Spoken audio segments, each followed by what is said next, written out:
Beloveds, while what has been brought forth is this concept of 1 plus 1 equaling 2, you must understand that the truer math would be that 1 plus 1 creates a third. As a mother and a father will come together and create life, they have created a third unit. As two beings come together in unison, they create a third dynamic, which was actually the being of togetherness of the two as they come into union. What you have known to be the mathematics of your world have focused on a sense of duality.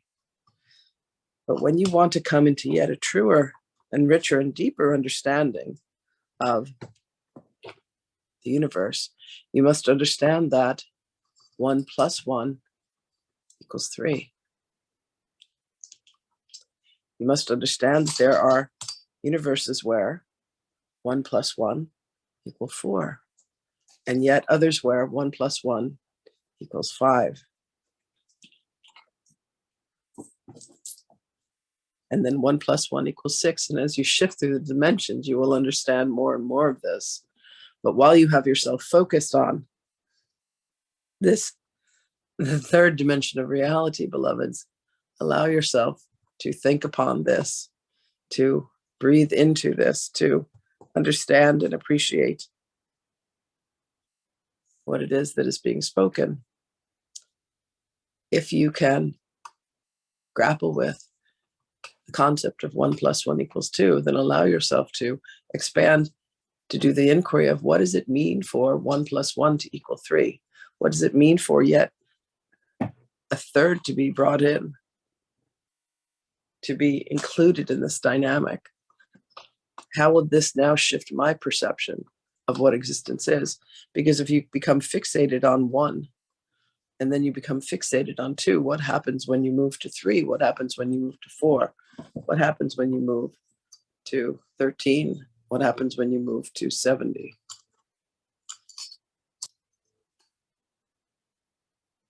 This will cause you much consternation. This will cause you to question everything. And this is good, because as you question everything, beloveds, you allow yourself to go beyond the limitations that you have said of this is the way.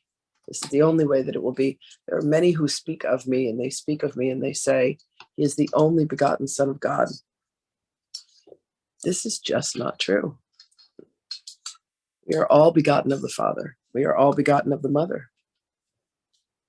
And as you allow yourself to accept this extraordinary responsibility, you will stop all of the complaining and all of the whining and all of the moaning and all of the gesturing, saying, look at what was done to me. I have no responsibility over this. When you are the very one who has created 1 plus 1 equals 17. There are laws, there are rules, there are guidelines. When you align yourself with the mind that has created all, you will come to see that there are not these limitations. So before you become transfixed upon one way of thinking and saying, ah, yes, I now understand what that means, understand that truly you understand nothing. And in that nothingness, then everything is created and all worlds are anew and all of life is fresh. So now that you have mastered the concept of 1 plus 1 equals 2, master the concept of 1 plus 1 equals 3. And we shall speak again.